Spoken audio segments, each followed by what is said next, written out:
జగన్ అసూయకు హద్దులు లేవని, అమరావతి ఆపుతామని, అమరావతి నదీ పరివాహక ప్రాంతంలో ఉందని మాట్లాడుతున్నారని సీఎం చంద్రబాబు అన్నారు. విజయవాడ కృష్ణా నది ఒడ్డున ఉందని, రాజమండ్రి, విశాఖ, నెల్లూరు, చెన్నై, ఢిల్లీ, లండన్లు కూడా నదుల ఒడ్డునే ఉన్నాయని అన్నారు.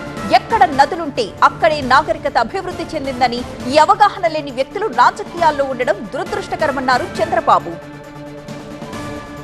ఈ రోజు గ్రీన్ ఫీల్డ్ సిటీ ప్రపంచం మెచ్చే అమరావతిని మళ్లీ నిర్మాణం చేయబోతున్నాం.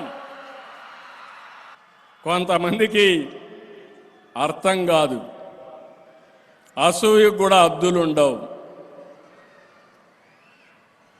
చాలా మంది అనుకుంటున్నారు అమరావతిని ఆపేస్తామని. మొన్న ఆపారు, ఏమయ్యారో మీరే చూశారు. మళ్ళీ ఇప్పుడు వచ్చి అమరావతి నదీ పరివాహక ప్రాంతంలో ఉందని మాట్లాడుతున్నారు. విజయవాడ ఎక్కడుంది? కృష్ణా నది పైనే విజయవాడ ఉంది. రాజమండ్రి ఎక్కడుంది? విశాఖపట్నం ఎక్కడుంది? నెల్లూరు ఎక్కడుంది? చెన్నై ఎక్కడుంది? ఢిల్లీ ఎక్కడుంది? లేకపోతే లండన్ ఎక్కడుంది?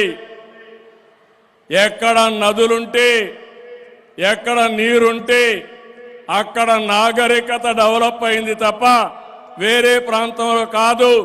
అలాంటి విషయాలు తెలియని వ్యక్తులు రాజకీయాల్లో ఉండడం మన దురదృష్టం అని మరొకసారి విజ్ఞప్తి చేస్తున్నా.